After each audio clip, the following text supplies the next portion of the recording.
चलिए ध्यान दीजिए, आवर्धन, आवर्धन किसे कहते हैं, है ना, ये जो सिद्ध करेंगे और इसका जो क्वेश्चन होती है इसके हम चर्चा हम अगले क्लास में करने वाले हैं। ध्यान दीजिएगा, आवर्धन किसे कहते हैं। आवर्धन का अर्थ होती है प्रतिबिंब, प्रतिबिंब की ऊंचाई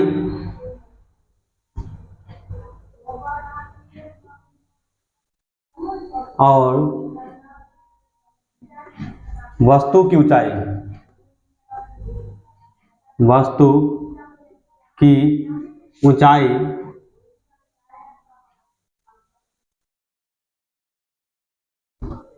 का अनुपात, है ना, को आवर्धन कहा जाता है। आवर्धन कहा जाता है।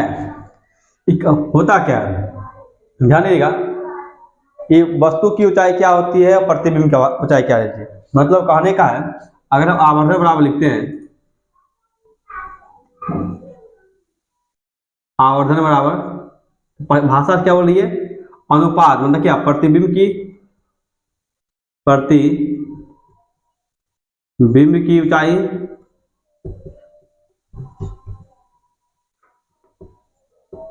ऊंचाई बट्टा वस्तु की ऊंचाई, वस्तु की ऊंचाई। अगर मानते हैं आवर्धन का, हम मानते हैं इसका संकेत होती है स्मॉल एम, ठीक है। अगर हम स्मॉल एम बराबर लिखते हैं, क्या होगा, प्रतिबिंब की ऊंचाई ले लेते हैं, हो जाएगा हम एच डैश, और वस्तु की ऊंचाई लेते हैं, उसको लेते हैं एच। कहने का क्या हो गया, यहाँ पे एच डैश और एच क्या है, ऊंचाई है। यहाँ पे क्या है, ऊंचाई है। ऊंचाई किसका ऊंचाई होगा, एक हो जाएगा वस्तु की ऊंचाई, नीचे वाली है जो वस्तु की ऊंचाई है, और ऊपर वाली है वो प्रतिबिंब की ऊंचाई। इतना तो कोई दिक्कत नहीं। चलिए अब हम इसके अनुपात में देखेंगे, जब अनुपात हम निकालेंगे तो हम देखेंगे क्या उसका रिजल्ट निकल के आती है, आवर्धन क्या कैसे काम करेगी क्वेश्चन में। जब हम क्वेश्चन इसको बनाएंगे तो इसके ऊपर बहुत बढ़िया बढ़िया क्वेश्चन बनती है। तो पहले हम आवर्धन सीख लेते हैं, उसके बाद हम इसके ऊपर अगले क्लास में इसको क्वेश्चन करेंगे, ठीक है। चलिए ध्यान दीजिए, सपोज मानिए हमारे पास एक अवतल दर्पण है, ठीक है। एक हमारे पास अवतल दर्पण है, ये सेंटर हो गई, ये फोकस हो गई। हम सेंटर और फोकस के बीच में कोई एक प्रतिबिंब को हम रखते हैं, ठीक है। अब इसका चित्र कहाँ बनेगी, पहले इसको हम देख लेते हैं। अगर मान लीजिए कोई किरण, ये मुख्य अक्ष होती है, ये आपको पता होगा, ये होती है मुख्य अक्ष, इधर हम लिख देते हैं ऊपर में ही, इसको कहते हैं मुख्य अक्ष, मुख्य अक्ष, ठीक है। सपोज मानिए हम सेंटर और फोकस के बीच हम कोई प्रतिबिंब को रखें, सॉरी वस्तु को रखें, तो इसका प्रतिबिंब कहाँ बनेगी। हर मानिए कोई प्रकाश किरण इसके समानांतर जाती है तो कहाँ से गुजरती है, हम लोग बचपन से जानते हैं, जिसमें से प्रकाश के बारे में जानना शुरू किए, उससे पता है ये फोकस से होकर के गुजरती है, ठीक है। इधर से आई, कहाँ से गई, फोकस वो गुजर गई। एक किरण और आएगी जो ध्रुव से आएगी, ध्रुव से आती है, जितना एंगल से आएगी वो उतना ही एंगल से वो लौट जाएगी, ठीक है। थोड़ा बहुत चित्र अगर गड़बड़ सड़बड़ बन जाए तो उसको आप सही कर लीजिएगा। देखिए मेरा प्रतिबिंब कहाँ है और चित्र कहाँ बन रही है। मेरा वस्तु देखिए यहाँ पे है, इसको बोलते हैं इंग्लिश में इमेज या वस्तु, है ना, इसको बोलते हैं हम ऑब्जेक्ट। ऑब्जेक्ट क्या बोलते हैं? ऑब्जेक्ट। और इस ये जो है मेरा प्रतिबिंब है, क्या है? प्रतिबिंब। अब इस प्रतिबिंब का इंग्लिश होती है इमेज। क्या होती है? इमेज। ठीक है, चलिए इतना हम जान चुके हैं। अब छोटी सी बात जानते हैं, इसका हम नामकरण कर लेते हैं। अगर मानिए ये ए है, ए नहीं मानिए इसको, अगर इसको मान लीजिए हम, इसको मान लीजिए बी, आपको सहूलियत रहेगी। इसको मान लेते हैं ए, ठीक है, ठीक, इसको मान लेते हैं हम, इसको मान लेते हैं हम ए डैश, और इसको मान लेते हैं बी डैश, ठीक है। अब चलिए एक चीज ध्यान दीजिएगा, यहां से यहां तक वस्तु की दूरी है, यहां से यहां तक, ध्यान देखिए, यहां से लेकर के यहां तक की वस्तु की दूरी है। तो वस्तु की दूरी को हम पढ़े हुए हैं, वो होती है यू। क्या होती है? यू। और प्रतिबिंब की दूरी होती है, प्रतिबिंब की दूरी होती है भी। आज हम इसी कॉन्सेप्ट से हम इसका फॉर्मूला ड्राइव करेंगे, ध्यान दीजिएगा। चलिए यहां से स्टार्ट करते हैं। सपोज हम यहाँ पर देखिए, हमको दो को एंगल मिल रही है, त्रिभुज। एक मिल रही है ए, सॉरी यहां पर होती है ध्रुव, जिसको पी बोलते हैं। क्या होती है? ध्रुव होती है, हम उसको पी से इंडिकेट किए हैं। देखिए हमको दो त्रिभुज मिल रही है, कौन कौन मिल रही है? वो एक मिल रही है हमें ए डैश पी और बी डैश, ए डैश पी और बी डैश में मिल रही है। और दूसरा में कौन सा मिल रही है? दूसरा मिल रही है हमें, यहां देखिएगा, ए पी और बी, गौर देखिएगा, ए पी और बी, ए पी और बी, बी, ठीक है। आप इसमें देखिए समानताएं क्या हुए, समरूप क्या हुए, सिमिलर इसको बोलते हैं, समानता, समानता देखिए, सिमिलर इसको बोलते हैं। अब इसमें देखिए सिमिलर क्या क्या हो सकती है, गौर से देखिएगा तो बहुत आसान है। अगर गौर से देखिएगा तो एक एक क्वेश्चन आपको समझ में आएगी, और इसके जो पॉइंट है क्वेश्चन भी आपको समझ में आ जाएगी, और डेरिवेशन हम आसान से कर सकते हैं इसको। ध्यान दीजिएगा, आप यहां देखिए त्रिभुज, ये भी त्रिभुज है और ये भी त्रिभुज है। देखिए इसमें देखिए ए डैश और बी डैश, ए डैश बी डैश बट्टा क्या रहेगा, ए और बी, ए बी, ठीक है, बराबर। अब यह देखिए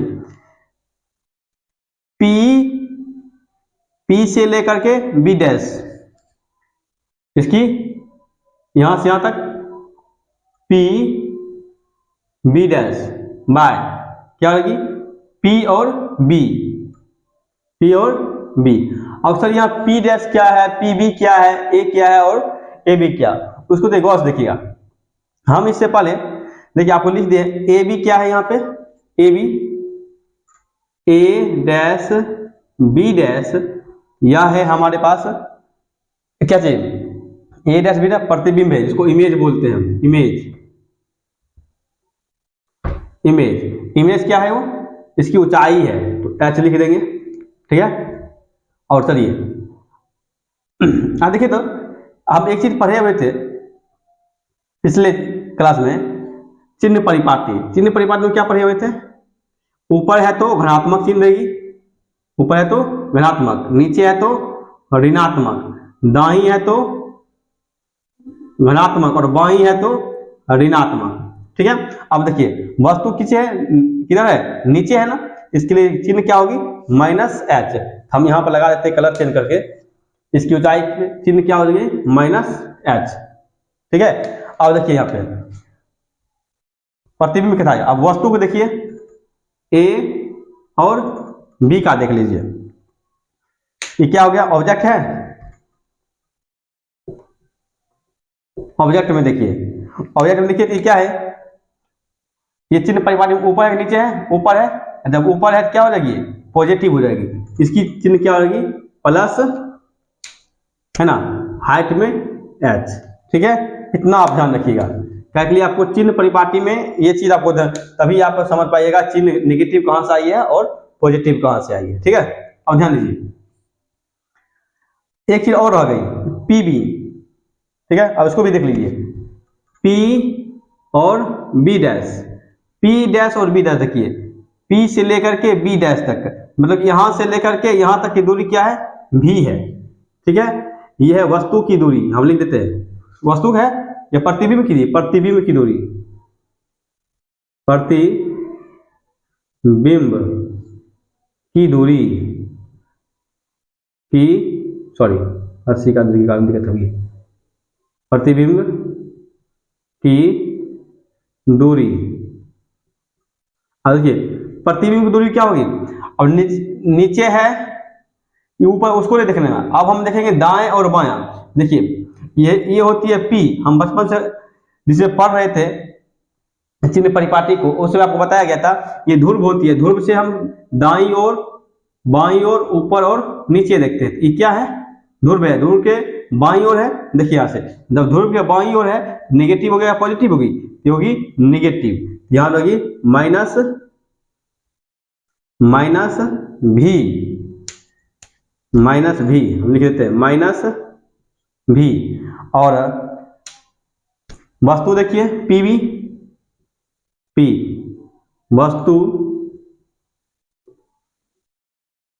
की दूरी, वस्तु की दूरी क्या होगी, देखिए ये भी देखिए ध्रुव से बायां साइड की है, ध्यान रखिए ध्रुव से बायां साइड है तो क्या होगी निगेटिव है पॉजिटिव हो जाएगी निगेटिव, तो कहने का अर्थ हो गया ये भी होगी माइनस यू, यहां तक दिक्कत नहीं होनी चाहिए। अब देखिए अब इस समीकरण था मेरे पास, सुपर इसको एक मान लेते हैं, हम लिखते हैं समीकरण एक में मान रखने पर, समीकरण एक में मान रखने पर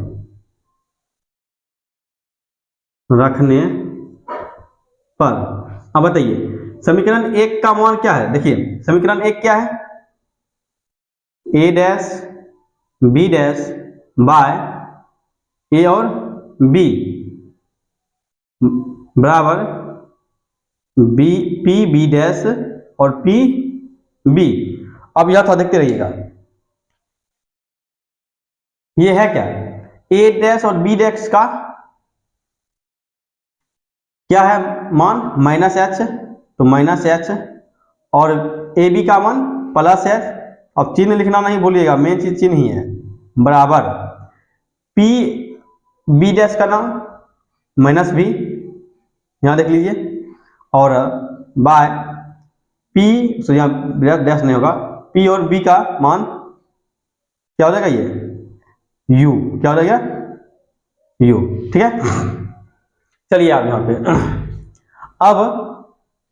अब हम देखेंगे, अब गौर से देखिए माइनस है माइनस देखिए, अब देखिए इस निगेटिव से ऊपर काटिए या नीचे काटिए या कोना कोनी काटिए बात बराबर हो जाएगी। हम मानिए इसको कोना कोनी काट देते हैं, क्या हो जाएगी, हमको निकल कर आ जाएगी, गौर से देखिएगा हमें निकल क्या चली जाएगी एच बटा एच बराबर माइनस भी बाय यू। अब इस माइनस को आप यहां लिखिए या तो उसके बगल में लिखिए। ठीक है, कहने का तो क्या एच बाय एच बराबर माइनस भी बाय यू। अच्छा एच बाय एच क्या है जी, एच बाय एच ये क्या है, एच डैश कहा गया, एच डैश था यहाँ पे H dash, H dash by H क्या है, एच डैश बराबर एच क्या है मैग्निफिकेशन है, एम है, हम बोल देंगे यहाँ पर एम बराबर माइनस भी बाय यू। यहाँ पे एम क्या है, लिखते हैं एम बराबर क्या है एच डैश बाय एच। ठीक है, ध्यान दीजिएगा। अब बताइए हमें निकल के क्या आई है निगेटिव में। अब आवर्धन जब निगेटिव में रहती है तब क्या होती है और पॉजिटिव में रहती है तब क्या है, ये दो चीज को देखिएगा। वस्तु हम ऊपर के पॉजिटिव क्यों लिए नेगेटिव क्यों नहीं लिए, ये तीन चीजों को भी गौर सुनिएगा। प्रथम देखते हैं नेगेटिव और पॉजिटिव का खेल। अगर आवर्धन निगेटिव आती है, अगर हम लिख देते आवर्धन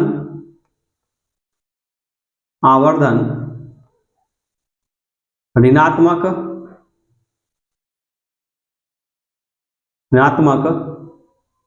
होगी तो प्रतिबिंब उल्टा होगी। देखिए क्या कि निगेटिव है तो ये उल्टा है, क्या के लिए वस्तु मेरे नीचे की है, ठीक है, क्या प्रतिबिंब हमारे उल्टा होगी। और जब उल्टा होगी कोई प्रतिबिंब, इसका मतलब क्या होगी, वो वास्तविक, उल्टा और देखते हैं उल्टा और वास्तविक जिसको रियल बोलते हैं हम लोग, रियल होगी, ठीक है। अगर ऋणात्मक हुई तो, अगर आवर्धन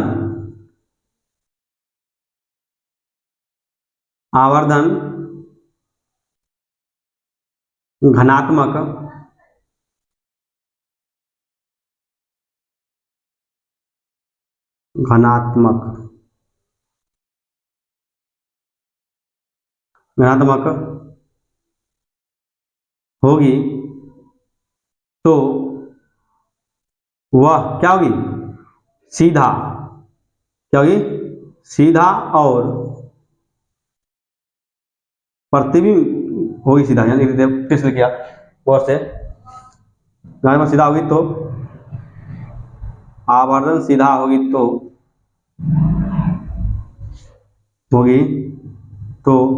प्रतिबिंब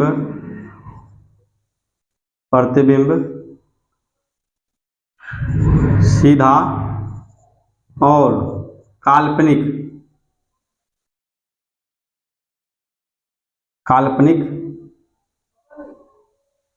होगी, ठीक है। अब चलिए तीसरी पॉइंट, ये नोट में था, ध्यान रखिएगा, क्वेश्चन बनाते समय में बहुत बड़ी चीज ये काम देने वाली है। अब कहता है उल्टा है, देखिए वस्तु अगर ऊपर है पॉजिटिव है, नीचे है तो वो प्रतिबिंब निगेटिव बन गए। कहता है हम पॉजिटिव हम ऊपर करके मुख्य अक्ष के ऊपर हम वस्तु को रखते हैं, ना कि इसको नीचे रखते हैं, ठीक है। तो जब भी हम वस्तु को हम रखते हैं तो मुख्य अक्ष के ऊपर रखते हैं तो हमें वस्तु क्या होती है, पॉजिटिव उसको माना जाता है। तो हम लिखते हैं